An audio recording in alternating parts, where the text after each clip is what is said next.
Muy buenos días tengan todas y todos ustedes. Gracias por su presencia esta mañana. Los días 21 y 24 de junio, la Comisión Nacional de los Derechos Humanos recibió por parte de las Secretarías de Bienestar y de Hacienda y Crédito Público, la Comisión Nacional de Mejora Regulatoria y el Sistema Nacional para el Desarrollo Integral de la Familia, 4 oficios de respuesta a la recomendación 29/2019 sobre el caso de violación a los derechos humanos de las personas usuarias y beneficiarias del programa de estancias infantiles para apoyar a madres trabajadoras. En ellos, las autoridades manifiestan su negativa a la aceptación de ese documento recomendatorio y formulan diversos argumentos con los que pretenden justificarla.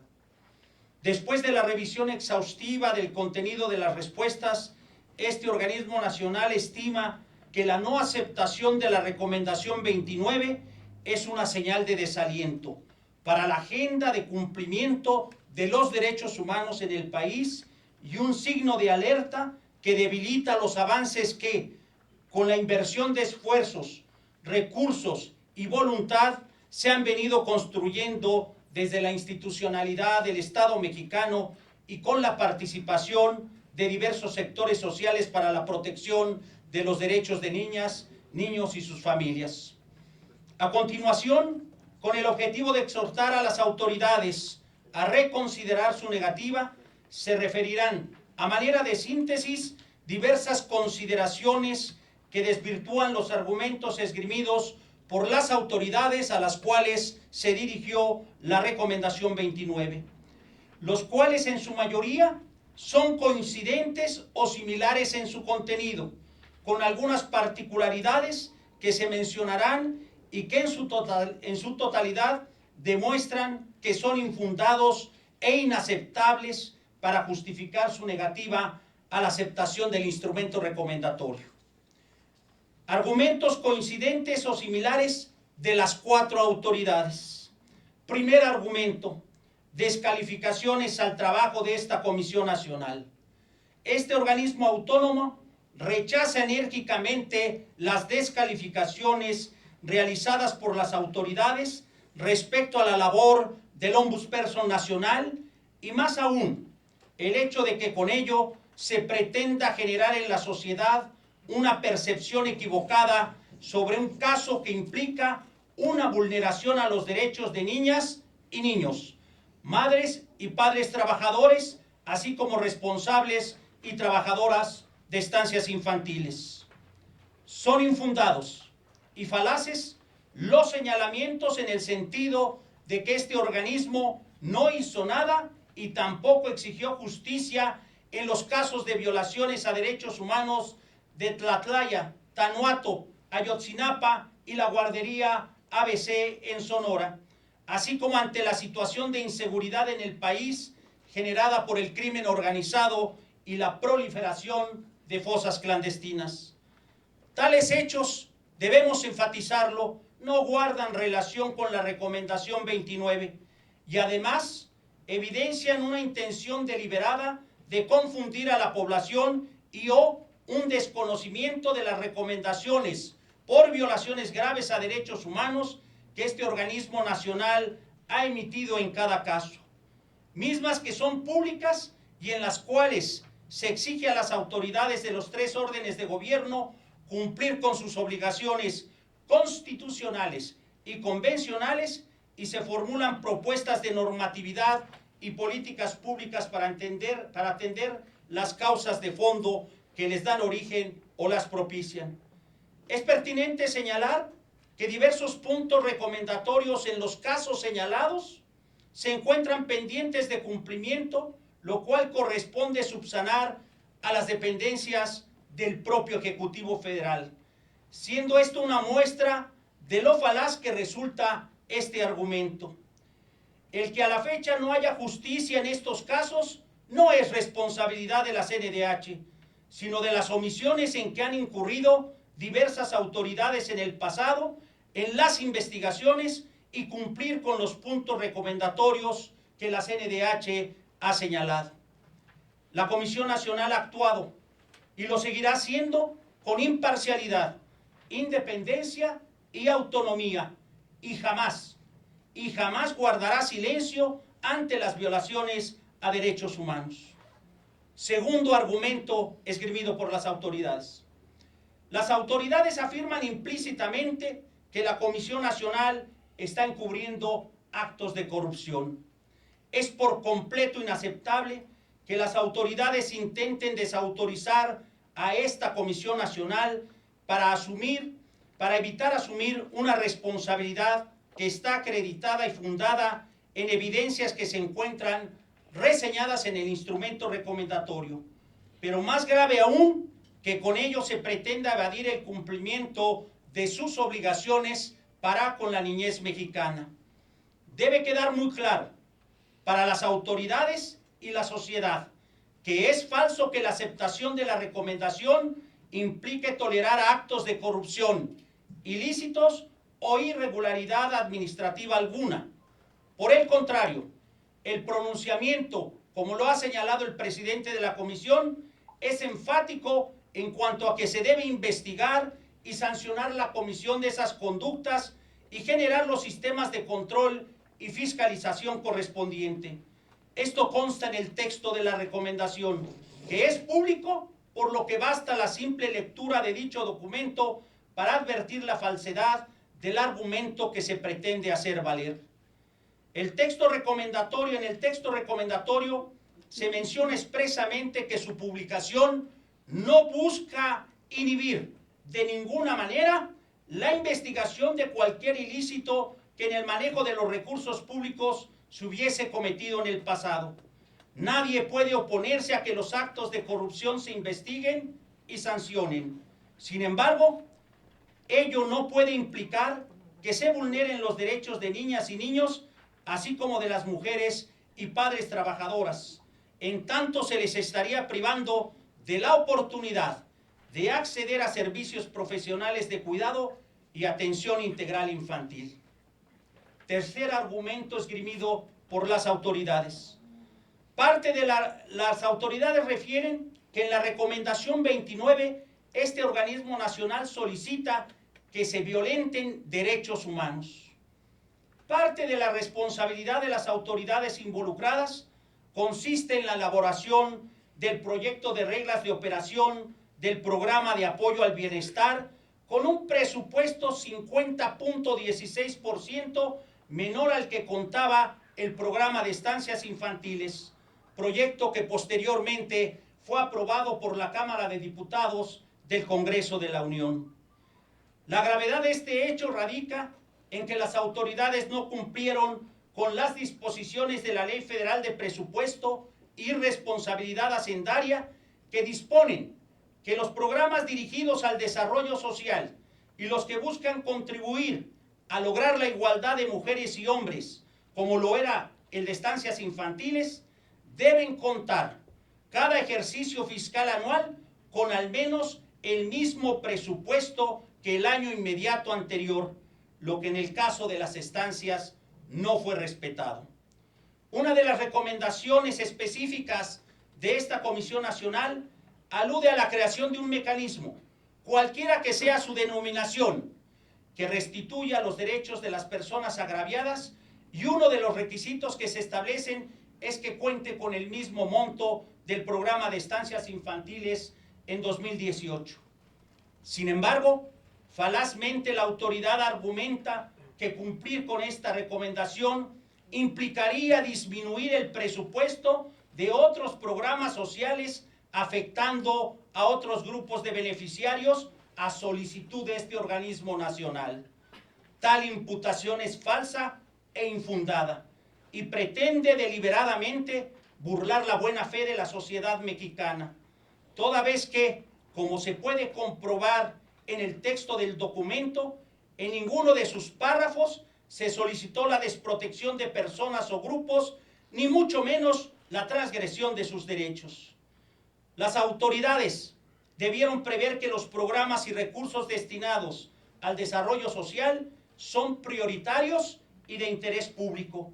En consecuencia, siendo una obligación primaria de las autoridades de gobierno observar los ordenamientos legales señalados, no puede válidamente afirmarse frente a la inobservancia de estas últimas que la Comisión Nacional pretenda que la administración pública vulnere los principios de interdependencia e indivisibilidad de los derechos humanos. Cuarto argumento. En el censo realizado por la Secretaría de Bienestar, de 310,617 niños beneficiarios del programa de estancias infantiles, no se localizó a 97,180 de ellos. La Comisión Nacional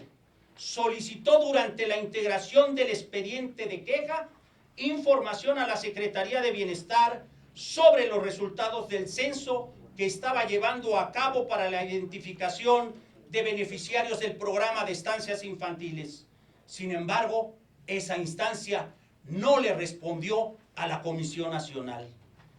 La Comisión Nacional de Mejora Regulatoria informó a este organismo nacional que cuando revisó el proyecto de reglas de operación del programa de apoyo al bienestar elaborado por la Secretaría de Bienestar, detectó que éste no señalaba cuál sería el mecanismo para la selección de las personas que podrían tener acceso al apoyo, con reglas claras y transparentes, observación que no fue atendida por la dependencia.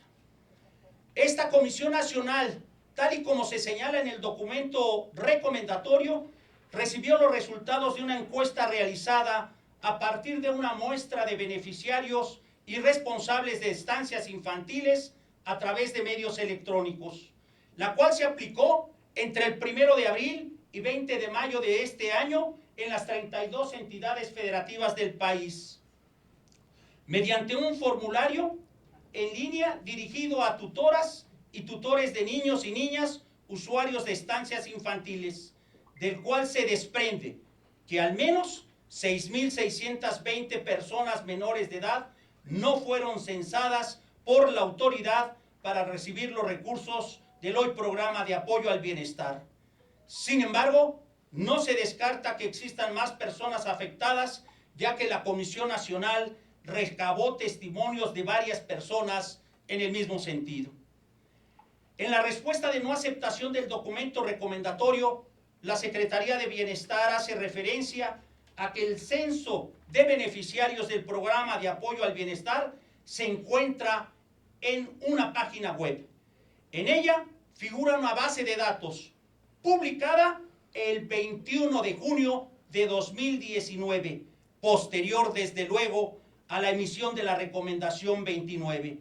en la que aparecen los nombres de 188,060 personas, sin indicar si se trata de madres y padres o niñas y niños, cifra que además no coincide con la señalada por la propia Secretaría en la misma respuesta de no aceptación, en donde se señala que, cito, solo se pudo identificar 213,437 niñas y niños de 310,617 que se buscaron. Es decir, no se pudo localizar a 97,180 infantes. Fin de la cita.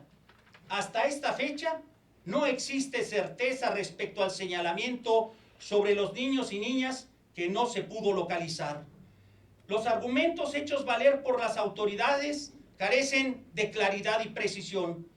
pues lejos de sustentarse las inconsistencias señaladas por las autoridades responsables, se advertirían indicios de que tales observaciones carecen de elementos objetivos de sustento que avalen su validez. En todo caso, como se ha referido y se señala así en la recomendación, deberán presentarse las denuncias penales y las quejas administrativas que correspondan. Quinto argumento: existe malversación de fondos y robo en las estancias infantiles. Aceptar la recomendación implica continuar permitiendo el robo de 1,089 millones de pesos. Es grave y preocupante que las autoridades efectúen esos señalamientos con tanta superficialidad, ya que son imprecisas y afirman que se cometieron delitos sin que existan sentencias condenatorias que así lo demuestren. En su respuesta a esta Comisión Nacional, las autoridades señalan que hicieron del conocimiento de la Secretaría de la Función Pública la información sobre los presuntos actos de corrupción relacionados con el extinto programa de estancias infantiles para que se formule la denuncia ante la Fiscalía General de la República. No obstante, cabe recordar que esa obligación le corresponde a todo servidor público, por lo que nada impedía a la Secretaría de Bienestar acudir directamente a las autoridades de Procuración de Justicia. Además, esto ocurre después de la cancelación del programa de estancias, por lo que resulta cuestionable por qué no la llevaron a cabo antes para efectivamente tener certeza si esos ilícitos se cometieron o no. Al día de hoy no se tiene conocimiento de un solo caso de una persona vinculada a una investigación, proceso o en su caso sentencia. Sexto argumento, la CNDH excede en sus atribuciones, no debe pronunciarse sobre cuestiones jurisdiccionales de fondo, está invadiendo las atribuciones del Poder Judicial y pretende influir en la decisión de los tribunales. Tales afirmaciones son infundadas. Además, es insólito y preocupante que las autoridades desconozcan la naturaleza y papel de los ombudsperson en el mundo, en la protección y defensa de los derechos humanos, así como el marco constitucional y legal aplicable a este organismo nacional. Esta figura surge para supervisar precisamente a la administración pública de manera ágil y autónoma y está sujeta a menos formalidades que los procesos jurisdiccionales. Sus recomendaciones, y es del conocimiento público, no son vinculantes. Sin embargo, su peso es moral, ya que señalan a quienes han incurrido en violaciones a derechos humanos y formulan propuestas para prevenirlas y evitar que vuelvan a ocurrir. Las recomendaciones, como la 29/2019, no pueden por sí mismas anular, modificar o dejar sin efecto las resoluciones o actos contra los cuales se hubiese presentado la queja, por lo que el hecho de que alguna persona haya acudido ante los organismos públicos de derechos humanos no impide que no puedan acudir ante las instancias jurisdiccionales para reclamar de modo paralelo o indistinto la protección de sus derechos, pues los procesos constitucionales seguidos ante los organismos de protección no jurisdiccional tienen un carácter independiente de los que conocen los órganos de impartición de justicia. La CNDH tiene invariablemente la obligación de atender e investigar todas las quejas que se le presenten. En razón de lo anterior, y al encontrarnos ante la protección no jurisdiccional de los derechos humanos, la recomendación 29 fue emitida válidamente en ejercicio de las atribuciones de este organismo nacional y no tendría por qué influir en la determinación que en su caso emitan las autoridades jurisdiccionales en los juicios de amparo que actualmente se encuentran pendientes de resolver. Séptimo argumento. El programa de estancias infantiles no se canceló, solo cambió de nombre. Tal argumento es infundado y falaz. En el texto de la recomendación se acredita que el programa de apoyo al bienestar es sustancialmente diverso al de estancias infantiles. Así lo confirman también las 4 autoridades en sus respuestas, pues todas reconocen expresamente que hubo cambios respecto al mecanismo de entrega de apoyos y que existió un replanteamiento de las reglas de operación. Incluso la Comisión Nacional de Mejora Regulatoria menciona que se trata de una mecánica diametralmente distinta a la de su antecesor. Es equivocado afirmar que el objetivo de ambos programas es el mismo. Máxime si se toma en cuenta que la población objetivo del programa de estancias infantiles eran tanto las madres, padres solos y o tutores como las mismas instancias, ya que estas últimas recibían un apoyo para el impulso de los servicios de cuidado y atención integral infantil. La relevancia de lo anterior radica en que los programas que están sujetos a reglas de operación se mencionan expresamente en el presupuesto de egresos de la Federación. Es decir, el nombre que se le otorga a los programas es un elemento de identificación que garantiza que el presupuesto se destine precisamente a esos y no a otros, como sí ocurrió en el caso del programa de apoyo al bienestar, cuyos objetivos y lineamientos de operación difieren sustancialmente del programa de estancias infantiles.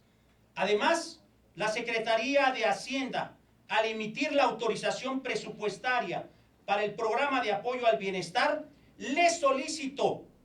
a la Secretaría de Bienestar la presentación de un diagnóstico que, de acuerdo con el artículo 17 del Manual de Programación y Presupuesto para el Ejercicio Fiscal 2019, es un requisito para los programas de nueva creación o con cambios sustanciales, lo cual confirma que no estaba previsto en el presupuesto de egresos de la Federación, lo que constituye una omisión de las autoridades que derivó en la violación a los derechos de los usuarios y beneficiarios del programa de estancias infantiles. Octavo argumento: el programa de apoyo al bienestar no es una medida regresiva y no viola los derechos de niñas, niños, madres, padres, trabajadoras y responsables de las estancias infantiles. Las autoridades sostienen que con la entrega directa de recursos a las madres, padres y o tutores del actual programa de apoyo al bienestar, se da cabal cumplimiento al principio de progresividad al que se refería el presidente de la Comisión Nacional, consagrado en el artículo 1 de la Constitución General de la República, ya que se amplía el alcance y se potencializa la protección de los derechos al darles mayor libertad de elegir a qué tipo de servicio de cuidado llevarán a sus hijas e hijos, incluyendo la posibilidad de dejarlos al cuidado de algún familiar. Al respecto, debe precisarse que esta Comisión Nacional no se opone a la entrega de recursos para apoyar a las familias. Sin embargo, en el instrumento recomendatorio se externa la preocupación por la falta de mecanismos para verificar que los recursos se destinen efectivamente al pago de servicios de cuidado y desarrollo. Incluso se propone como alternativa para el mecanismo de restitución un sistema de vouchers o tarjetas que solo puedan ser utilizadas en una red de centros de atención, cuidado y desarrollo integral infantil que cumplan con los requisitos que para tal efecto se establezcan. Asimismo, la entrega del apoyo económico en forma directa a las familias y la eliminación de la entrega de recursos a las estancias propicia que el funcionamiento de los centros de cuidado,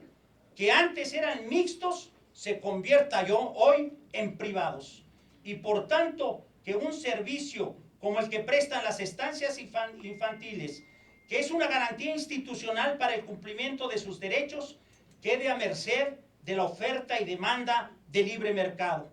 ya que al día de hoy no existe una regulación sobre las cuotas que pudieran cobrar las estancias, pues, por ejemplo, datos de la Procuraduría Federal del Consumidor evidencian que una guardería privada puede costar entre 475 y 10,020 pesos al mes.